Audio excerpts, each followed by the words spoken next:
ये नाम आप चाह कर भी नहीं भूल पाएंगे, क्योंकि कहानी बहुत बड़ी है। इतनी बड़ी कि देश के वैज्ञानिकों, सरकारों और इतिहासकारों को भी हिलाकर रख देगी। सांस नहीं आ रही है। सर आप ठीक हैं? सांस की दिक्कत तो नहीं हो रही आपको?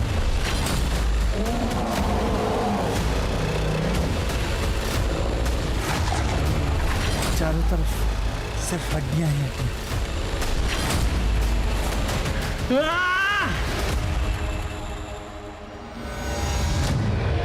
आज इस कहानी का अंत जिस रहस्यमयी और बेहद चौंका देने वाले दृश्यम के साथ होगा, उसकी शुरुआत उतने ही जोशीले अंदाज में हुई थी।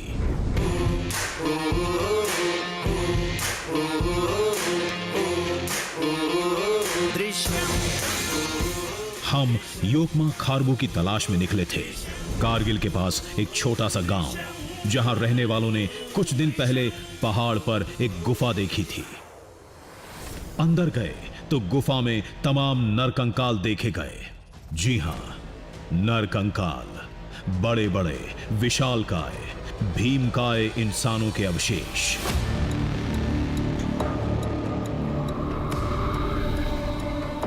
कोई कह रहा था वो महाभारत काल के हैं, कोई बता रहा था पांडवों ने स्वर्ग की तलाश में इसी रास्ते पर शरीर त्यागा था, कोई लेह की बहुत पुरानी दंत कथा सुना रहा था, तो कोई 1500 साल पुराने सिल्क रूट के साक्ष्य बता रहा था। और नुब्रा में आज से कोई 10 साल पहले एक आदमी का स्केलेटन, जिसके अभी तक उसके पीठ पे जो उसने सामान लादा हुआ था। काफ़ी अनएंडिंग केव्स हैं, मतलब अंदर जाके पता नहीं उसकी डेप्थ कितनी है, उसका लेंथ कितना है। जा नहीं सकते, डर लगता है वहाँ।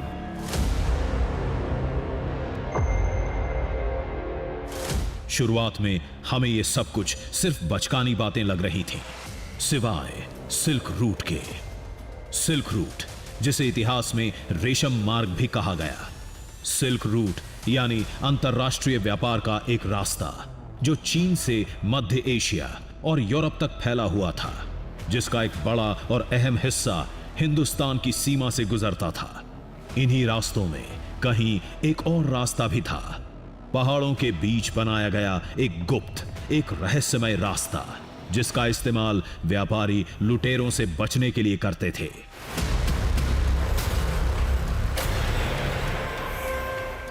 महाभारत, पांडव, दूसरी दंत कथाओं को सिरे से नकार कर हम सिर्फ सिल्क रूट की कहानी को तलाशते बढ़ते जा रहे थे, इस बात से बेखबर कि आगे जाकर सारी कहानी पलटने वाली है। सदियों पुराना एक ऐसा रास्ता जो 6500 किलोमीटर लंबा था, जो भारतवर्ष को दुनिया के अलग अलग हिस्सों से सिर्फ जोड़ता नहीं था, बल्कि यूरोप के लोग भी वहां ट्रेडिंग के लिए आते थे। लेकिन ऐसा क्या हुआ कि जिस रास्ते का इस्तेमाल ना सिर्फ ट्रेडिंग के लिए बल्कि संस्कृति के आदान प्रदान के लिए किया जाता था, उस रास्ते में दाखिल होने वाले तमाम लोग कभी वहां से बाहर नहीं निकल पाए।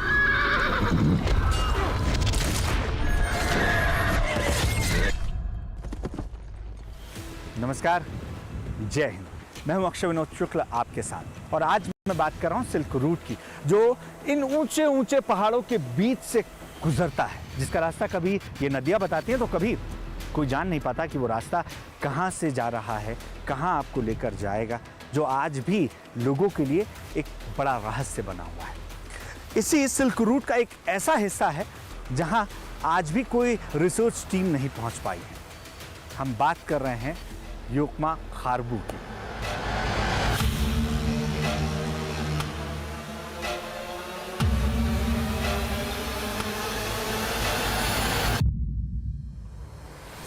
एक ऐसा गांव जहां एक गुफा मौजूद है, जो सिल्क रूट का हिस्सा बताई जाती है, जहां दाखिल होने वाले लोग कभी बाहर नहीं निकल पाए। इसमें न सिर्फ बड़े थे, बल्कि छोटे छोटे बच्चे भी शामिल थे, जिनके कंकाल आज भी वहां पड़े हुए हैं। इसका मतलब आप समझ रहे हैं, यानी रिसर्च टीम भी वहां नहीं पहुंच पाई। लेकिन आज टीम दृश्यम न सिर्फ उस गुफा में दाखिल होगी, बल्कि वहां का दृश्यम आज पूरी दुनिया के सामने लेकर आएगी।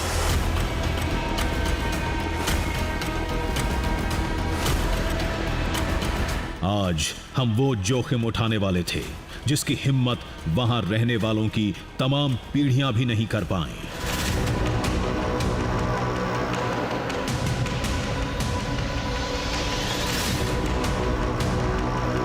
लेकिन एक सवाल हमारे जहन में भी था कि क्या 1500 साल पुराना रास्ता आज भी होगा? होगा तो कैसा होगा? कहीं इंसानी अवशेष की बातों में कोई मजाक तो नहीं था? लेकिन तभी जवाब बनकर सामने दिखा एक म्यूजियम।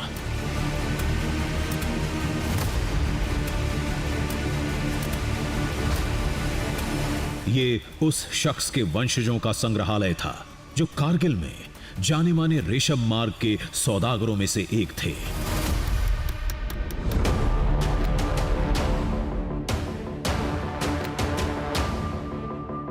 म्यूजियम का नजारा टाइम मशीन में सफर करने जैसा था। यहां उन चीजों की भरमार थी जो कभी सिल्क रूट के रास्ते यूरोप और मध्य एशिया से भारत लाई जाती थी। यहां हमें उस खुफिया रास्ते की पहली जानकारी मिली जहां से कुछ समय पहले ही एक नरकंकाल मिला था। एक आदमी का स्केलेटन जिसके अभी तक उसके पीठ पे जो उसने सामान लादा हुआ था उसके समेत एक स्केलेटन मिला। तो एक्चुअली ये लोग भटक भी जाते थे इसमें, कभी कभी भटक जाए, या कोई ऐसा होता था कि सर्दी में जब लोग चलते हैं ना, तो सर्दी में ऐसा होता है कि आपको रुकना नहीं होता है। यूँ ही आप रुक जाते हो तो आपको, हाँ, आपका जो ब्लड सर्कुलेशन कम होता है तो आपको नींद आती है बड़ी खूबसूरत। आप सो गए तो समझे आप खत्म हो गए। हमें बताया गया कि सिल्क रूट नदी, पहाड़, तंग दर्रों और गुफाओं से होकर गुजरता था, जहां से 130 ईसा पूर्व यूरोप, मध्य एशिया और चीन के बीच व्यापार शुरू हुआ था, जिसकी लंबाई 6500 किलोमीटर थी।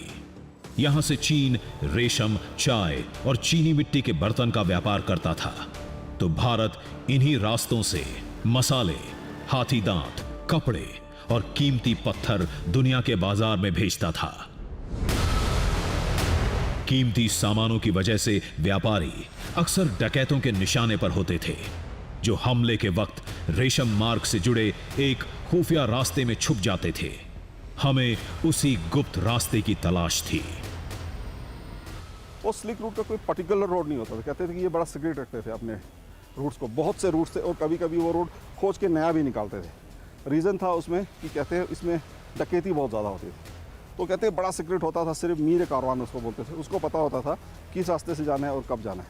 कहते हैं वो बड़ा अपना बिल्कुल डिक्लेयर नहीं करते थे कि कब जाना है, किस रूट से जाना है। तो रीज़न कहते हैं इसी था उसमें, इसमें बहुत डकैती बहुत ज़्यादा होती थी।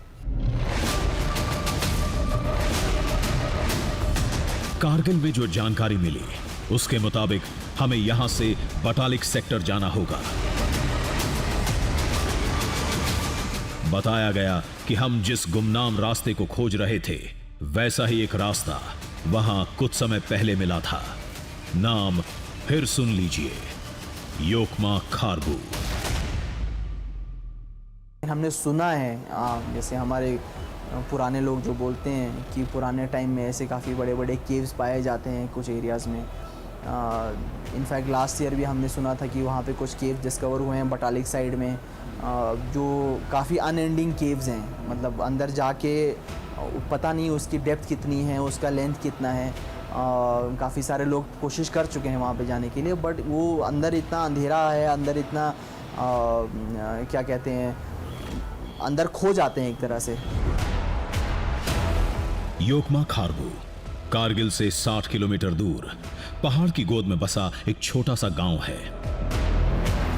यहां के कुछ लोगों को उस खुफिया रास्ते की जानकारी थी। कुछ लोगों ने अपनी आंखों से वहां विशालकाय इंसानों के अवशेष देखे हैं। हमने पता पूछा तो लोगों ने दूर एक पहाड़ की तरफ इशारा कर दिया। वो रहस्यमयी रास्ता इसी पहाड़ के अंदर से जाता है। गांव के कई लोग उन नर कंकालों को पांडवों का सबूत बता रहे थे, तो कुछ एक नई दंत कथा सुनाने लगे। यानी गांव की कहानी को माने तो उस पहाड़ में एक आदमखोर मकड़ी रहती थी, बहुत बड़ी, जिसका आधा शरीर एक बूढ़ी महिला का था। वो इंसानों का शिकार करती थी। और वहां पड़े कंकाल मकड़ी का निवाला बने लोगों के हैं। अपनी कहानी को साबित करने के लिए गांव के कुछ लोग एक थ्योरी भी समझा रहे थे। केव को तो आपी सिंजांग में बाओ कहते हैं। आपी सिंजांग में बाओ, अच्छा, इसका मतलब क्या होता है? तो आपी हो गया जनाब दादी, हाँ सिंजांग का मतलब है स्पेलर, हाँ, तो बहू हो गया गार, अच्छा बहू हो गया गार गार। अच्छा, घर में रहने वाली बूढ़ी औरत।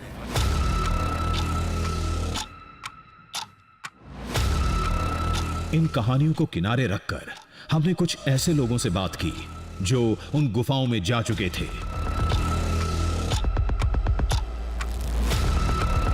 जो उन भीमकाय विशालकाय नरकंकालों को अपनी आंखों से देखकर आए थे। जब गए थे तो वहाँ पे बहुत सारे बोन्स एक्यूमुलेट थे। अब इस चीज़ का इम्पोर्टेंस गांव वालों को इतना अवेयरनेस था नहीं, तो पर्टिकुलर मैं भी गया था। कुछ फ्यूमर बोन्स ऐसे हैं जो नॉर्मल साइज़ के नहीं थे, जो काफ़ी बड़े हैं। फॉर एग्जांपल, अगर हमारे मैक्सिमम हाइट का एक बंदा हो जिसका फ्यूमर साइज़ ज़्यादा से ज़्यादा 2-2.5 फीट हो या 3-2.5 फीट तक हो, उनका उससे मेरे ख्याल से 1.5 गुना बड़ा था। वो हमने देखा भी अपनी आँखों से। यानी आम इंसानों से 1.5 गुना बड़े नरकंकाल। महाभारत की कथाओं में पांडवों की कद काठी का भी वैसा ही जिक्र है।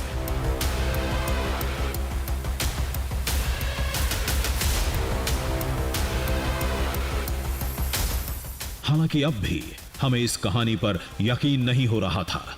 यहां की भौगोलिक स्थिति हमें लगातार सिल्क रूट के साक्ष्यों पर यकीन दिला रही थी। गांव के कुछ जानकार लोगों का भी यही मानना था कि वो रास्ता सिल्क रूट का निशान है। मेरे ख्याल से आप जो सिल्क रूट का कहते हैं, बहुत सारी चीज़ों से आप इसको कनेक्ट कर सकते हैं। अब पास ही हमारे यहाँ इंडस रिवर है, सिल्क रूट भी आपका बिल्कुल पास से ही पड़ता है। लेह से या आप अफगानिस्तान से कारगिल से यहाँ लेह से फिर तिब्बत जाते थे। वो कोई पौराणिक साक्ष्य है या सिल्क रूट के ऐतिहासिक सबूत? जो भी थे, हमारे लिए ये बहुत बड़ी कहानी थी। लेकिन चुनौती ये थी कि वहां तक पहुंचेंगे कैसे? जिन रास्तों को आज तक किसी ने देखा नहीं, वहां जाएंगे कैसे? गांव के लोगों ने भी साथ देने से मना कर दिया था। जा नहीं सकता, डर लगता है वहाँ। एक तो सांस फूलता है वहाँ, ऑक्सीजन की कमी है, लाइट बिल्कुल जाता नहीं, टॉरिच भी काम नहीं करता वहाँ। ना के बराबर हो जाता है टॉरिच ना के बराबर। अंधेरा है। हाँ, अंधेरा है वहाँ। नमी ज़मीन है, जैसे कि तेल लगे हैं वहाँ। नमी पूरा कपड़ों को लगता है, खून जैसे कलर का है, वो लाल कलर का। गांव के लोगों को उस रहस्यमयी रास्ते पर जाने का जोखिम पता था।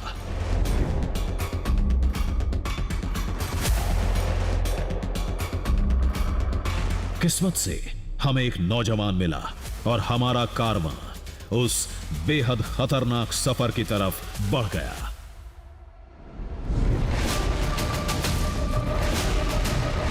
ये सवारी ज्यादा दूर तक साथ नहीं देगी।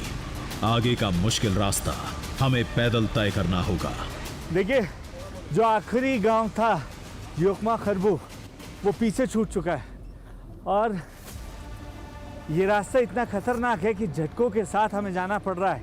वो तो शुक्र है कि हमें माल ढोने वाली ये गाड़ी मिल गई है, जो कुछ दूर तक हमें कम से कम राहत दे रही है, हमें पहुंचा रही है। और उसके बाद तकरीबन 2 से 3 किलोमीटर तक का सफ़र पैदल चलना है।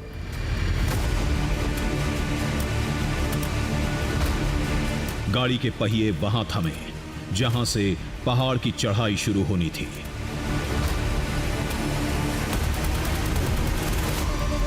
धड़कनें तेज हो रही थीं और कदम बढ़ते जा रहे थे। कुछ देर चले तो वो चोटी नजर आने लगी जिसे सिल्क रूट का दरवाजा कहते हैं।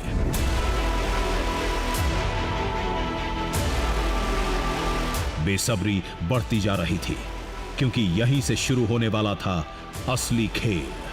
असली कहानी, असली रोमांच।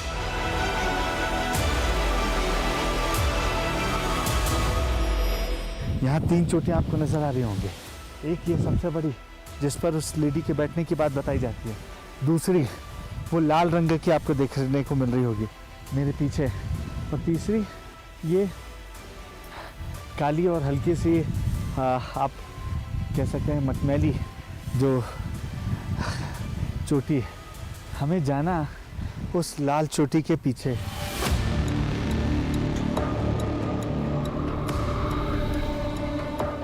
एक तरफ सिल्क रूट से जुड़े ऐतिहासिक तथ्य, तो दूसरी तरफ थी लेडी स्पाइडर और खून से सने रास्ते की खौफ की कहानियां। ये दोनों हमारे साथ चल रही थीं।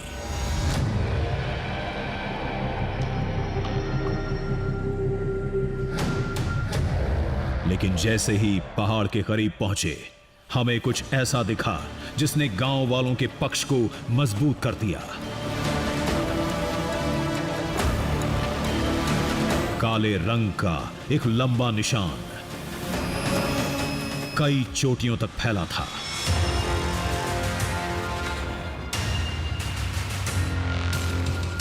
कहते हैं ये उसी आदमखोर मकड़ी के साक्ष्य हैं। पुराने लोगों के हिसाब से वो कहते थे कि जो आपकी स्ट्रिंजांग थी, हाँ, वो अपने जो कपड़े हैं, यानी स्पाइडर लेडी। हाँ, स्पाइडर लेडी अपने कपड़ों को यहाँ टांगती थी सुखाने के लिए। तो इतने बड़े कपड़े, हाँ। 1 2 3 4 मतलब 4-5 शिलाओं के पास। तो वो यही कहते थे, खासकर गाँव में जो स्टोरी चलता था हाँ।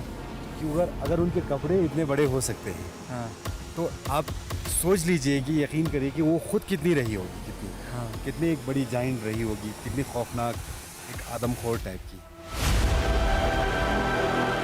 खास बात यह थी कि पूरे इलाके में पत्थरों पर ऐसे काले निशान केवल इसी जगह पर थे और कहीं नहीं। ऐसा लगता है किसी ने पेंट से लाइन खींच दी हो।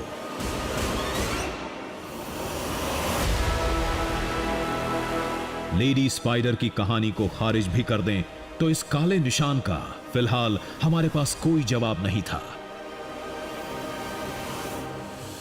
ऐसा लग रहा है बाकायदा किसी ने उसे पेंट किया है। और गौर करने वाली बात यह है कि आसपास के पहाड़ों का जो टेक्सचर, जो रंग है, वो बिल्कुल अलग है। ये भी हाँ। देख सकते हैं, वो वाला देखो, हाँ, टेक्सचर भी वैसा ही लग रहा है।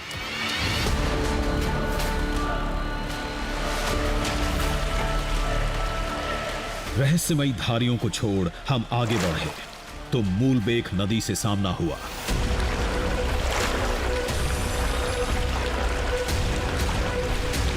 जो कभी सिल्क रूट का हिस्सा हुआ करती थी, आज भले ही इसकी दिशा बदल गई है, लेकिन रेशम मार्ग की कहानी आज भी इसमें कल-कल बहती है।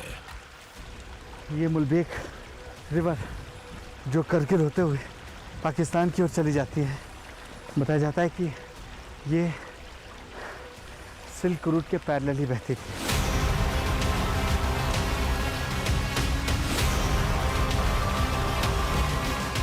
ये सिल्क रूट को इसके मैप के आधार पर ही बनाया गया होगा, क्योंकि ये पाकिस्तान तक आसानी से जा रही है और उसके आगे भी शायद वहाँ से इसके ज़रिए आसानी से रास्ता ट्रैक किया जाता रहा होगा। यही वजह है कि जहाँ गाड़ी नहीं चल पा रही है, हम इस नदी के किनारे, कभी नदी के पास से तो कभी ऊपर जहाँ रास्ता मिल सकता है वहाँ से होते हुए आगे बढ़ रहे हैं।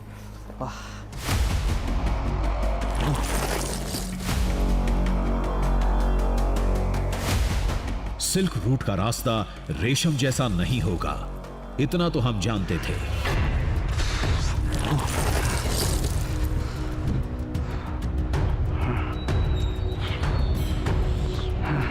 ये बहुत खतरनाक है।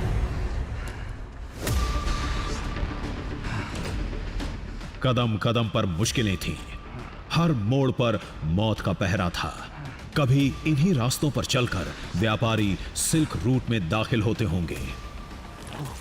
देखिए, हमें नहीं मालूम था कि ये रास्ता इतना खतरनाक हो सकता है, इतना कठिन हो सकता है, जहाँ पर आपके पैर का फिसलना यानी मौत के आगोश में समझ आना। लेकिन रुक नहीं सकते हम। क्योंकि वो दृश्यम इन खतरों को पार करने के बाद ही हमें मिलने वाला है। उफ।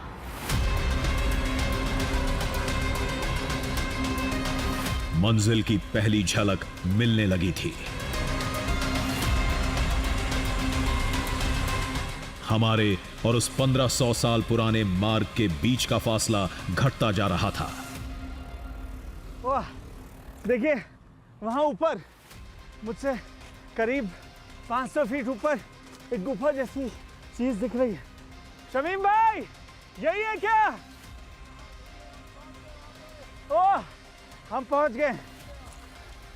देखिए, मुझसे चला भले ना जा रहा हो, लेकिन मेरी खुशी का ठिकाना नहीं है। मैं अब उस गुफा में पहुंच रहा हूं जिससे लेकर तमाम कहानियां हैं और जिसके अंदर कई सारे रहस्य हैं।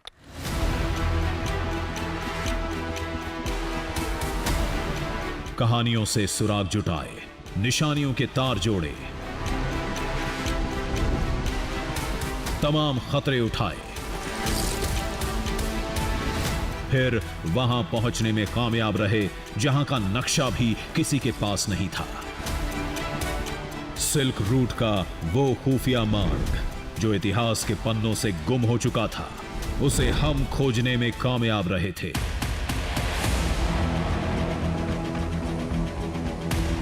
हम पहुंच गए। पहाड़ के बीच से एक रास्ता अंदर की तरफ जाता दिखा। दावा था कि यही सिल्क रूट का खुफिया रास्ता है। सामने 3 पहाड़ होने की वजह से इसकी भनक भी किसी को नहीं लगती होगी, जिससे व्यापारी और उनके कीमती सामान महफूज रहते होंगे। ऐसा लग रहा है कि ये जो गुफा है ये लाल पहाड़ और सफेद पहाड़ को डिफरेंशिएट कर रही है। उसके बीच में एक बॉर्डर के रूप में मौजूद है और यही मार्किंग रही होगी, यही एक साइन रहा होगा कि यहाँ पर वो जगह है जिसके अंदर आप दाखिल हो सकते हैं, खुद को सुरक्षित रख सकते हैं या फिर आप अपनी चीज़ों को महफूज रख सकते हैं। पत्थरों पर नाम लिखे थे। साफ था कि गांव के लोग यहां तक तो आए हैं, लेकिन इसके अंदर जाने की हिम्मत नहीं जुटा पाए। डर हमारे चेहरे पर भी साफ दिख रहा था।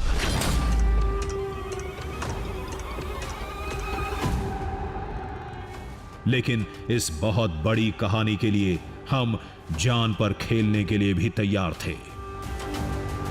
यहाँ से हमको जाना है। यहाँ से अंदर, हाँ, यहाँ से अंदर जाना है। ओके। तो इसमें एक चीज़ है, आप इसमें जाने से पहले जिस तरह मैंने पैक किया है, हाँ, अपने जैकेट बैकेट को ट्राउजर में डाल के टाइट करके, और ये कैप वैप अगर आपका हो, हाँ, क्योंकि कदमों के चलने की वजह से धूल जो उठती है उसका अंदर कहीं जाने का जगह नहीं है। अच्छा, तो थोड़ा सफोकेशन वाला फील होता है। Dust Okay. बहुत सारे हैं और थोड़ा लाइन में हमें एहतियात से बरतना पड़ेगा।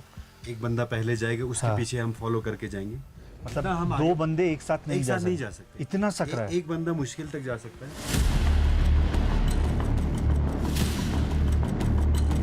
खौफ का असली खेल अब शुरू होने वाला था। अंदर क्या होगा हमें अंदाजा भी नहीं था। सिर्फ बेकरारी इस बात की थी कि हम उन खुफिया रास्तों पर कितनी दूर तक चल पाएंगे। क्या हमें विशालकाय इंसानों के अवशेष मिलेंगे? यहाँ से अंदर जाना है इस सकरे रास्ते से। बिल्कुल नैरो हो रहा है यहाँ पे, मुश्किल से ही हम जा पाएंगे। आप यकीन मानिए, यहाँ टेम्परेचर बाहर से भी बहुत कम है। मैं जब इन चट्टानों को छू रहा हूँ तो मेरी उंगलियाँ जम जा रही हैं। खून जमाने वाली ठंड अंदर है। ऐसे में यहाँ इस सकरे से रास्ते से जाना है। चलें शमीम भाई, चलिए आगे बढ़िए।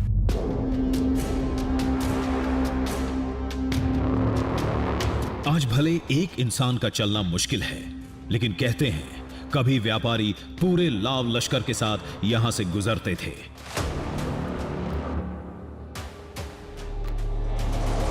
वक्त गुजरा, कई भौगोलिक बदलाव हुए और सैकड़ों साल पुराना विशाल रास्ता तंग होता चला गया।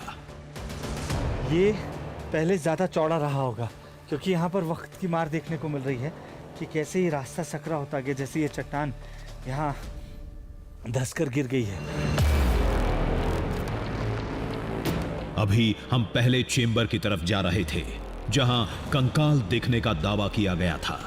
तभी एक तेज आवाज सुनाई दी। एक सेकंड, इधर आओ, इधर मदन, दिखाता हूँ आपको, देखो ओह ये देखिए, ओह ये देख लीजिए।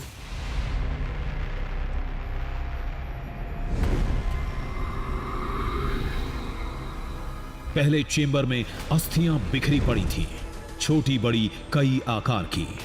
यकीन नहीं हुआ कि सैकड़ों साल से ये अवशेष आज तक तलाशे नहीं गए। इन नर कंकालों का आकार देखकर होश उड़ चुके थे। ये देख रहे हैं आप हड्डी, ये कितनी बड़ी हड्डी है। ओह ये मानव शरीर की हड्डी है, ह्यूमन बॉडी की। वाला देखिए, वो काफ़ी बड़ा है। ये तो और बड़ा है, सही बात। ये देखिए,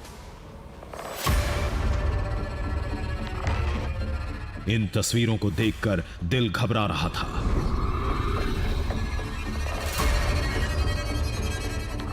इतने बड़े नरकंकाल वाकई कल्पनाओं से परे थे।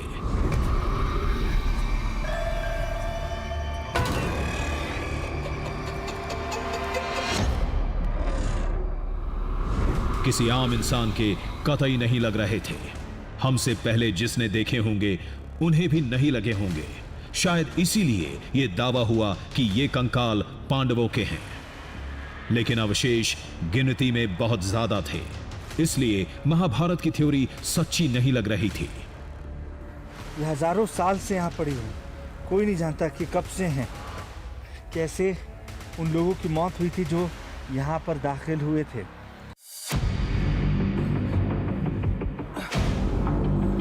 सांस नहीं आ रही है।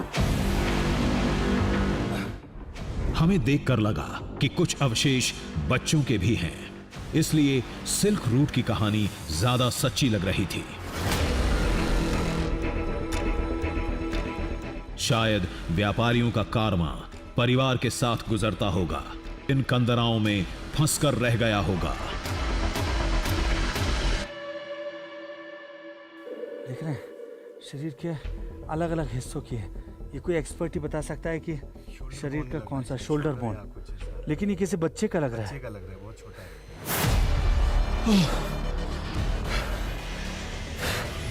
दिमाग सुन्न हो रहा था, सांसें बेकाबू हो रही थीं। कहाँ जाऊं समझ नहीं आ रहा। यकीन नहीं हो रहा था कि हम वहां मौजूद हैं जहां 1500 साल से आज तक कोई नहीं जा पाया। हमारी कोशिश अब इन रास्तों पर थोड़ा और आगे बढ़ने की थी, लेकिन तभी मिट्टी में बने एक निशान ने हमारे रोंगटे खड़े कर दिए। ये भालू के पैरों के निशान थे। देख रहे हैं आप नीचे, ये हमारे जूतों के निशान के साथ ये गोल घेरे पर आपको नजर आ रहा है, ये भालू के निशान हैं। और ये भालू के निशान हैं जो आगे की ओर जा रहे हैं। देखिए, एक निशान यहाँ है, अगला पंजा आपको यहाँ पर आगे ही नज़र आता है और ये लगातार बढ़ता जा रहा है उसके आगे। और ये सीधे चैम्बर 2 की ओर जा रहे हैं, जहाँ से हमें स्क्रॉल करते हुए अंदर जाना है। खूंखार भालू के पैरों के निशान भी उधर ही जा रहे थे जिधर हमें जाना था, मतलब इस रास्ते का चेंबर नंबर 2।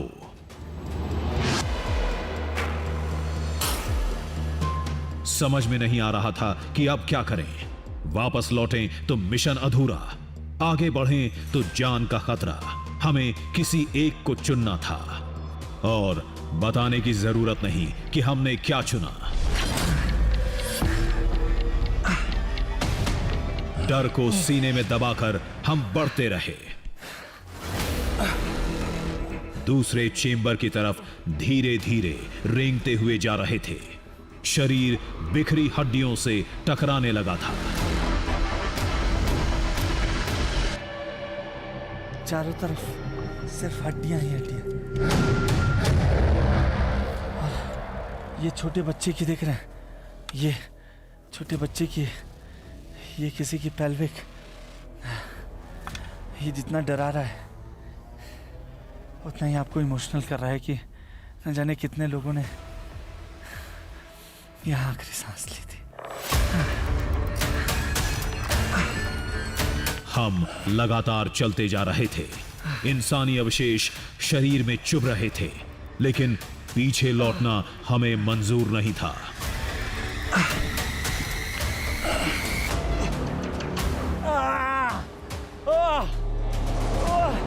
सेकेंड चैम्बर पहुंच गए हम। दूसरे चेंबर में आए तो एक पल को दिल की धड़कनें रुक सी गईं।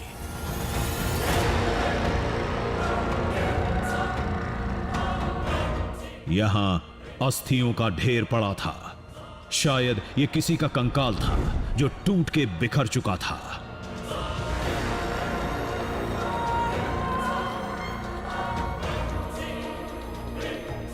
वाकई सारी हड्डियां हैं, देखिए यहाँ तो बहुत ज्यादा है। एक सेकंड, ऊपर भी एक सेकंड, ये देखिए, और ये उससे भी बड़ी है। यहाँ देखिए, यहाँ पर बहुत बड़ी बड़ी हड्डियां हैं और बिल्कुल हड्डियों का ढेर पड़ा हुआ है। ये पूरा रूम ही हड्डियों से भरा है बिल्कुल।